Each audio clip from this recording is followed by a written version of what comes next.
বীরভূমের দুবরাজপুর ব্লকের পণ্ডিতপুর শ্রী শ্রী রামকৃষ্ণ আশ্রম পরিচালিত ব্রততীর্থ ইনস্টিটিউশনে আজ নবীন বরণ উৎসব অনুষ্ঠিত হয়।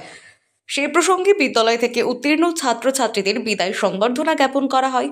চলতি শিক্ষাবর্ষে যে সকল ছাত্রছাত্রী ভর্তি হয়েছে তাদেরকে চন্দনের ফোঁটা, ফুল, খাতা, কলম দিয়ে যেমন বরণ করে নেওয়া হয়, তেমনি চতুর্থ শ্রেণীর উত্তীর্ণ হওয়ার পর যারা এই বিদ্যালয় থেকে চলে গেছে সেই সব বিদায়ী ছাত্রদের স্মারক দিয়ে সংবর্ধনা অনুষ্ঠিত হয়। উপস্থিত ছিলেন এই বিদ্যালয়ের সম্পাদক তথা শ্রী শ্রী রামকৃষ্ণ আশ্রমের শীর্ষ সেবক স্বামী সত্যশিবানন্দ মহারাজ, প্রধান শিক্ষক প্রিয়ব্রত মাহাতো সহ ব্রততীর্থের অন্যান্য শিক্ষক শিক্ষিকারা। এছাড়াও উপস্থিত ছিলেন স্থানীয় শিক্ষানুরাগী ভীমচন্দ্র সাহা, শ্রীধর চন্দ্র দে, নগেন্দ্রনাথ মাহাতো, সাবির খান প্রমুখ। খুব উৎসাহ আর আনন্দ উদ্দীপনায় ছোট ছোট শিশুরা এই অনুষ্ঠানে অংশগ্রহণ করে। শিশুদের এবং অভিভাবকদের উদ্দেশ্যে স্বামী সত্যশিবানন্দ মহারাজ তুলে ধরেন তার বক্তব্য। উল্লেখ্য, এই আশ্রম পরিচালিত বিদ্যালয়ে স্থানীয় কামালপুর, পণ্ডিতপুর, হালস্রোত, আদমপুর, গুন্ডোবা, ডাঙ্গালপাড়া ইত্যাদি গ্রাম থেকে ছোট 135 জন শিশু এই ব্রততীর্থ ইনস্টিটিউশনে পড়াশোনা করেছে।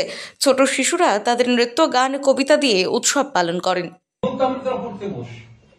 এই অভ্যাসটা তৈরি স্কুলের স্যাররা যখন পড়াবেন, প্রার্থনায় কি করে দাঁড়াতে হয়, প্রার্থনা করতে হয়, স্কুলে ডিসিপ্লিন শৃঙ্খলা মেনে চলতে হয়, হ্যাঁ, ক্লাসে মনোযোগী করা, এগুলো যখন স্যাররা করাবেন, বাড়িতে যে বেশিরভাগ সময়টা আপনাদের কাছে থাকছে, সে দায়িত্ব আপনাদের।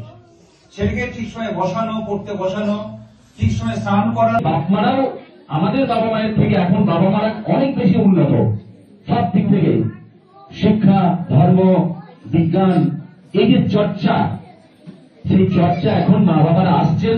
আমাদের মা বাবারা কোনোদিন স্কুলে যেতেন না, সেরকম সময়ও ছিল না, সম্ভবও ছিল না, এখন আসে। তো সবচেয়ে ভালো লাগছে